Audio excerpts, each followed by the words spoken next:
헌재의 이재명 빨대들 큰일 났다. 긴 것 보고 도대체 뭔 일이 지금 헌재에서는 일어나고 있을까요? 이런 이야기가 있습니다. 지금 정가에서 이재명의 얼굴 표정이나 말하는 걸 보면은 그날 이재명의 요즘 뭐 눈빛이 좀 이상해지고 그런 이야기들을 많이 하죠. 그때 박상규 앵커가 혼술 게스트 백도 폭격에 나와서도 그런 이야기를 했죠. 이재명의 요새 표정이 좀 이상해졌다. 그전과는 다르다. 그런데 확 달라진 그 시점이 바로 윤석열 대통령 탄핵, 그 구속 취소가 결정이 되고 석방이 된 뒤부터입니다. 그때부터 기로가 확 바뀌니까는 이재명의 낯빛이 달라졌는데 그 달라진 것은 단지 윤석열 대통령이 구속이 취소가 됐다. 여기에 국한된 것이 아니고 더 많은 헌재 안의 분위기를 직접 이재명이 읽기 때문에 그것이 이제 거꾸로 하면은 이재명의 표정을 보면은 그날의 헌법재판소 분위기를 알 수 있다. 이렇게 되는 것이죠. 거꾸로. 왜 그런가 하면은 이재명에게는 헌법재판소의 내부 정보를 은근히 이렇게 건네주는 파이프 역할을 하는 일종의 빨대가 있습니다. 빨대가 몇 개 꽂혀 있습니다. 이재명 쪽과 헌재 쪽에 내통 이야기는 계속됐는데 지금도 이 막바지에 들면서 수시로 이재명에게 이 헌재 내부 분위기를 건네주고 어떻게 보면은 또 분위기를 건네주면은 어떤 또 답신이 있겠죠. 답을 받아서 또 새로운 지침 비슷한 것을 받는 그런 라인이 분명히 존재를 합니다. 자, 몇 개가 있는데 일종의 정보원 역할을 하는 헌재 안에서 빨대 1호는 바로 이재명과 문형배의 직거래 가능성이죠. 직거래. 아마 직거래 하고 있을 겁니다. 두 사람은 그때 논란이 됐었죠. 이 사법연수원 동기, 이재명과 문형배는 사법연수원 동기고, 그리고 거기서 연수원 안에서 그때 80년대에 자파서클, 노동법연구회인가요? 그 자파서클을 같이 했던 인물입니다. 두 사람은. 그리고 얼마 전까지도 SNS를 통해서 서로 교류를 했다. 자, 그런 것들도 확인이 됐죠. 그래서 뭐 두 사람이 직거래를 지금 하고 있을 가능성도 상당히 높습니다. 뭐 그렇지 않아도 헌법재판관들에게 비화폰, 이 세컨드 폰이 다 하나씩 가지고 있다는 이야기도 나왔죠. 뭐 그걸 하든지 다른 그 통로를 통해서 하든지 그 직거래를 하면서 문형배가 이재명에게 지금 헌재에 돌아가는 상황을 전하고 그런데 이게 이번 주에 뭐 마무리하려고 했는데 여의치 않다. 그래서 40여기 안 들어오면은 어려울 것 같다. 이런 이야기도 뭐 충분히 서로 나눌 수가 있겠죠. 그래서 두 사람의 직거래가 일종의 한 라인이 개통되어 있을 가능성이 있다.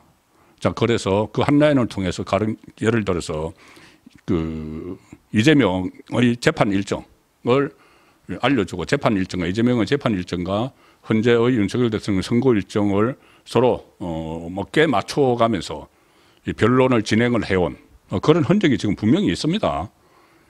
이재명 재판보다 서둘러서 윤석열 대통령 탄핵 선고를 하려고 하는 시도들이 있었죠. 변론도 단축을 하고 그 시간도 막 줄이고 정인 추가 채택도 안 하고 여러 가지 정황들이 있습니다. 자, 그런데 그게 이제 빨대가 있기 때문에 그 헌재 안에 빨대가 있기 때문에 그런 상황이 가능했던 거죠. 빨대 1호는 그래서 서로 연수원 동기인 이재명과 문형배의 직거래, 그리고 또 두 번째 빨대가 몇 개 있는데 일단 두 번째 빨대까지 말씀드리면은 바로 정계선입니다. 정계선. 우리법연구회 국제인권법연구회 회장을 했던 자파 판사 정계선. 정계선은 서울 서부지방법원 법원장이었죠. 그래서 그쪽으로 오동훈이 이 영장 쇼핑을 윤석열 대통령 영장 쇼핑을 정계선이 있기 때문에 정계선과 오동훈은 또 연수원 동기입니다. 공수처장. 그리고 두 사람은 이 국제인권법연구회에서 같이 활동도 했었죠. 어쨌든 그 정계선이 지금 민주당 추천목 헌법재판관으로 가 있죠. 그 현재 안의 분위기를 다 알죠. 매일매일 지금 평의를 하니까는. 평의를 하면은 8명의 재판관들이 각자 내 의견을, 그러니까는 정형식 주심재판관이 먼저 쟁점을 놓고 내 의견을 피력을 하고, 그 다음에 신참 재판관부터 쭉 의견을 밝힙니다. 그러면 신참 재판관 중에서도 연배가 낮은 재판관은 정계선이죠. 정계선이 제일 먼저 본인의 입장을 밝힙니다. 조한창 정계선이 얼마 전에 새로 들어갔죠. 그런데 정계선이 더 후배이기 때문에 정계선이 먼저 입장을 밝히고 쭉 올라가는데, 그러면 각자 이 재판관들이 어떤 입장을 밝혔느냐, 정계선은 다 알죠. 심지어 우파 성향의 이 재판관들 3명, 그리고 중도까지 4명, 김영두, 이 사람들이 어떤 입장을 밝혔는지를 정계선은 다 듣죠. 그래서 그때 한번 말씀드렸다시피 재판관들은 다 알고 있다. 이게 결과가 어떻게 나올지. 지금 평의를 하면서 다 이야기를 듣기 때문에, 그 다음에 나중에 이제 평결 단계에 들어가면은 이제 기각이든 인용이든 서로 입장을 밝히니까 더 확실하게 알겠지만, 지금 쟁점을 가지고 이야기하는 것만 봐도 자기들은 아는 겁니다. 재판관들끼리 결론이 어떻게 나올지. 그런데 그 정계선이 남편이 바로 변호사를 하는 황필규 씨죠. 황필규. 남편이 황필규. 그러면은 두 사람은 이 퇴근을 하고 헌재에서 심리하고 평의하고 퇴근하고 집에 갑니다. 집에 가면은 남편이 변호사고 황필규는 또 윤석열 대통령을 탄핵을 해야 된다는데 거기 서명을 했던 변호사죠. 그러면 당연히 그 이야기를 하지. 집에 가서 이야기 안 하겠습니까? 오늘 그 자기 남편이 그렇게 많이 관심을 갖고 있는데 윤석열 대통령 탄핵해야 된다고 서명을 했던 인물이고, 더구나 이제 다들 다 아실 겁니다. 황필규는, 정계선의 남편 황필규는 바로 김희수 이 지금 그 청구인 쪽 대리인이죠. 청구인 쪽 대리인이라는 게 바로 정청래가 위원장으로 있는 소추인척, 그러니까 청구인 소추인척이죠. 소추인단, 국회 소추인단, 그러지만 사실은 민주당 그 정청래가 소추단장으로 있고, 그 소추위원으로 있는 사람이 김희수인데, 김희수가 여기도 헌법재판관 출신입니다. 그리고 그때 박근혜 전 대통령 탄핵 때 헌법재판관이었죠. 그런데 그 김희수가 정청래 쪽, 그러니까 이재명 쪽의 대리인 역할을 하고 있는데, 탄핵을 시키기 위해서 그 김희수가 이사장으로 있는 어떤 재단의, 공감이라는 재단의 그 동료입니다. 동료. 바로 황필규 그 변호사가 정계선의 남편, 그 매일매일 밤에 집에서 뭐 저녁을 먹으면서 이야기를 하든지 아침에 이야기를 하든지 이야기를 나누는 그 정계선 재판관의 남편 황필규와 이재명 쪽의 그 김희수, 이 탄핵 소추인단에 있는 김희수가 같은 재단에 있다는 이야기죠. 서로 친하다는 이야기죠. 그것뿐이 아니고 남편을 안 통해도 김희수와 정계선은 연수원 또 사제지간이다. 잘 아는 사이라는 이야기죠. 그러면 그쪽 빨대를 통해서 이제 정보가 다 나가고 있다고 봐야 되는 거죠. 그리고 정보가 나가는 것뿐이 아니고 전략도, 예를 들어서 김희수가 황필규를 통해서 아니면 정계선에게 직접 서로 이 사제지간이고 연수원 사제지간이고 뭐 막역한 사이라고 하면은, 그래서 결국은 정계선 지금 평의에 매일 참석을 해서 제일 먼저 발언을 하는 정계선 재판관이 남편 황필규 변호사에게, 황필규 변호사가 같은 동료, 같은 재단의 동료 김희수 이 탄핵소추인단 위원에게, 또 김희수가 그 위에 자기 그 단장, 탄핵소추인단 단장인 전청래에게 하든지, 아니면 김희수가 이재명에게 직접 하든지, 정청래를 통해서 이재명에게 하든지, 이 안에 현재 내부의 정보가 이재명에게 계속하고 있는 이 빨대가 지금 분명히 존재를 하고 있습니다. 자, 그래서 그 상황을 보면은 이재명이 지금 헌법재판소가 어떻게 돌아가는지를 다 파악을 하고 있다는 이야기가 되는 거죠. 그래서 최근에 이재명의 어떤 표정이나 말이나 행동을 보면은 그날 확 바뀌는데 헌재의 분위기를 알고 있으니까는 왜 그러냐면은 이재명은 헌재가 윤석열 대통령에 대해서 선거를 언제 하고 어떻게 결정하느냐에 따라서 자기의 정치 생명이 다 걸려 있죠. 정치 생명뿐이 아니라 인생이 걸려 있습니다. 지금 빨리 조기 대선을 해서 자기가 정권을 잡으면은 무슨 수를 쓰든지 수단과 방법을 가리지 않고 자기 죄를 다 털어버리려고 할 텐데 그렇지 않고 조기 대선이 안 열리면 망하는 거죠, 그냥.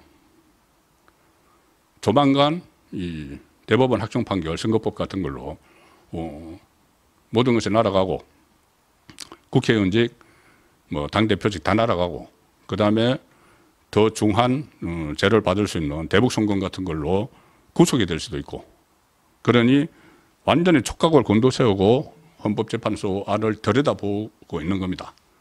이 빨대들을 통해서 문형배든 정계선이든. 자, 그렇게 되니까 당연히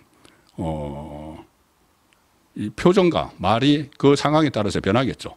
그런데 유심히 요즘 보면은 이 표정도 그렇고 어떤 말하는 것도 그렇고 행동하는 것도 윤석열 대통령에 대한 구속 취소 그리고 윤석열 대통령이 한남동으로 귀환을 했죠. 그 전과 그 후가 완전히 다릅니다. 그 전과 그 후가. 왜냐하면은 이 빨대들에게 보고를 받기 때문이죠. 구속 취소 이후에는 이 헌재 분위기가 아예 확 바뀌었습니다. 왜 그러냐면은 후배 판사가 되죠. 지기현. 지금 헌재 재판관들은 뭐 부장판사, 법원장, 뭐 고법 부장판사 이렇게 많은 커리어를 쌓은 이 법조계의 고참들인데 고참들이 지금 윤석열 대통령에 대한 헌재 또 탄핵 심리를 하고 있는 겁니다. 그런데 그보다는 한창 미친 서울 그 지방법원의 부장판사라도 헌법재판관들보다는 한창 미치죠. 그 지방법원의 부장판사인 이 지기현 부장판사가 한 방 먹인 겁니다. 지기현 부장판사가 선배 판사들인 헌법재판관들에게 한 방 먹인 겁니다. 특히 좌파 성향의 판사들에게. 물론 지기현 부장판사 혼자 한 게 아니고 그 밑에 또 배석 판사 있죠. 그러니까 소장파 판사들이 한 방 먹인 결과입니다. 뭘로 한 방 먹였느냐 하면은 절차적 정의, 절차적 정당성이죠.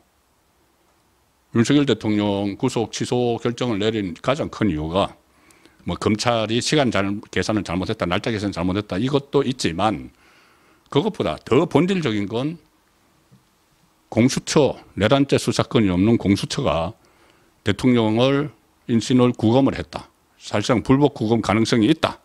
불법 구금이라고 단정은 하지 않았지만은 나중에 이 상급법원에서 대법원에서 파기환송되거나 나중에 재심까지 갈 수 있다. 그러므로 대통령을 구속한 상태에서 재판이 진행되면 안 된다. 인신을 구금한 상태에서 나중에 더 큰 일이 벌어질 수 있다. 그거죠. 그러니까 절차적 정당성을 거치지 않았기 때문에 대통령을 구속하면 안 된다는 겁니다. 죄가 있고 없고는 나중에 따져봐야 되든지 아니면 각하를 시켜버리든지 이게 절차가 잘못됐으니까는 그렇게 해야 되는 건데 어쨌든 지금 상황에서는 모든 것을 공수처가 이렇게 뭐 체포를 하고 구속영장을 청구한 것은 위법 가능성이 있기 때문에 대통령을 구속시키면 안 된다였죠. 그럼 헌재도 지금 절차적 정의, 절차적 정당성을 지키지 않았다고 엄청난 비판을 받고 있죠. 그런데도 그것을 이제 묵살하고 이 선배 법관인 재판관들이, 좌파 재판관들이 그대로 몰고 가려고 했는데 딱 제동이 걸려버린 겁니다. 딱 제동이 걸려서 헌재 분위기가 안 좋죠. 거의 뭐, 헌재 분위기가 지금 이거 초토화되는, 그러니까 지기현 판사발 이 절차적 정의가 화두로 떠오르면서 헌재가 그냥 쑥대밭이 돼버리는 그런 상황이죠. 그런 상황이 이재명에게 하나씩 이제 전해지니까, 큰일 났다는 거죠. 상황이 큰일 났다는 것이 이재명 귀에 다 들어가니까 이재명이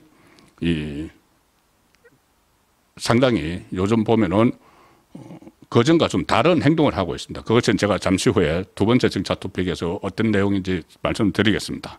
어쨌든 이렇게 분위기 안 좋다는 것이 이재명 기에 들어갔고, 그렇게 되니 40억을 보내라.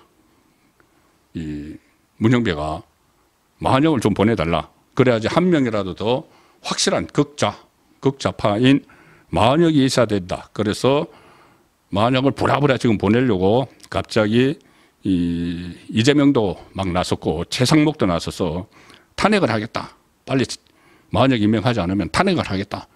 그전에는 역풍 이야기를 했는데 지금 역풍이고 뭐고 문제가 아닌 거죠. 무조건 문영배가 SOS를 쳐가지고 40억 없으면 지금 이거 완전히 우리 이제 그 기각이랑 각하를 할 수밖에 없다. 뭐 이런 그런 식의 메시지를 받았기 때문에 40억을 뭐 역풍이고 뭐고 일단 집어넣으려고 그렇게 협박을 하고 하는 것이죠. 40억을 협박을 하고 있습니다. 뭐 이재명과 최상목이 40억을 협박을 한 것은 뭐 계속 나왔던 이야기고, 오늘은 심지어 우원식까지 나섰습니다. 우원식. 자, 국회의장이면은 입법부 수장이죠. 그리고 지금 대통령 권한 대행은 국가 원수를 대행하는 것이기도 하지만은 행정부 수장인 그 행정부를 이끄는 국무총리도 직무가 정지가 되어 있기 때문에 국무총리 역할까지 다 하는 겁니다.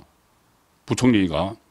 그러면 최상목이 지금 행정부 수반이나 다름없는 거죠. 그 역할을 하는 거죠. 그런데 입법부 수장이 행정부 수장에게 거의 뭐 협박을 하는 일까지 지금 벌어지고 있습니다. 최상목을 협박하는데 딱 이유는 하나, 40억을 임명하지 않는다고. 그 40억을 왜 임명을 해야 되느냐. SOS를 받았기 때문이죠. 현재 좌파 재판관들이 이 40억이 없으면 큰일 났다. SOS를 받았기 때문에 이렇게 부랴부랴 서두른 겁니다.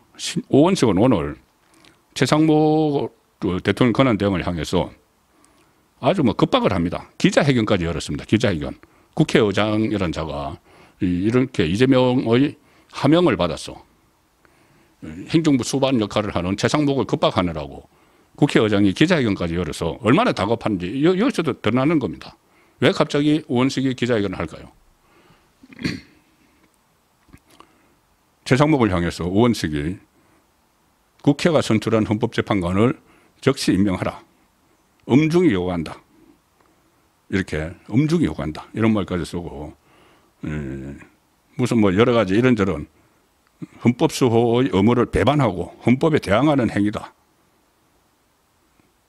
이렇게 막 몰아붙였는데 이것은 결국 현재의 분위기를 파악한 이재명이 이거 40억을 집어내야 되는데 나도 계속 이야기를 하고 최상목은 압박을 하고 박찬대도 무조건 나서가지고 막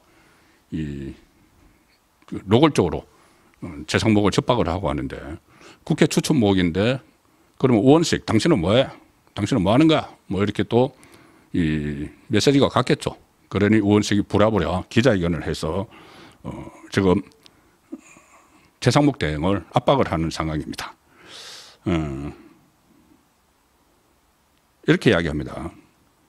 저는 이 이야기를 보고 참 국회의장이 이런 것도 모르나 싶은데 국회가 선출한 헌법재판관 후보를 언제 임명할 것인지 즉시 임명하지 않을 것이라면 위헌 상황과 국회의 권한 침해 상태를 지속시키는 이유가 뭐냐? 공개적으로 답변하기 바란다. 이렇게 했는데 제가 대신 이유를 이야기를 할까요? 여야 합의를 안 했기 때문에 그렇습니다. 여야 합의를 안 했기 때문에. 이게 국회 추천목 세 사람은 한 사람은 여당목, 한 사람은 야당목. 그것조차도 지금 대통령 권한대행이 임명할 수 없다고 해서 이 한덕수 총리는 임명을 안 해서 탄핵이 됐죠.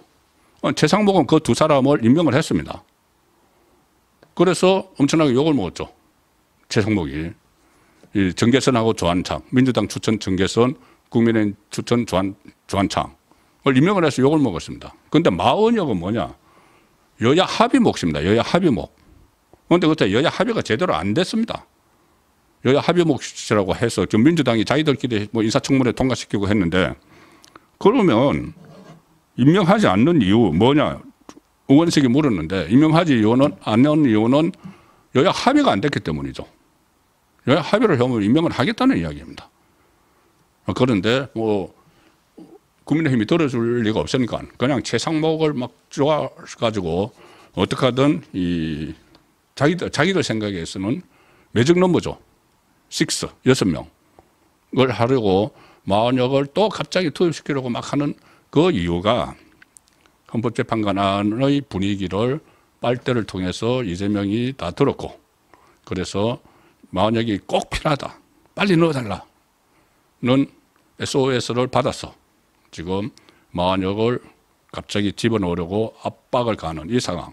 이런 상황은 결국은 큰 이 무게 중심이 기각적으로 지금 옮겨가고 있다. 이렇게 보셔도 무방할 것 같습니다.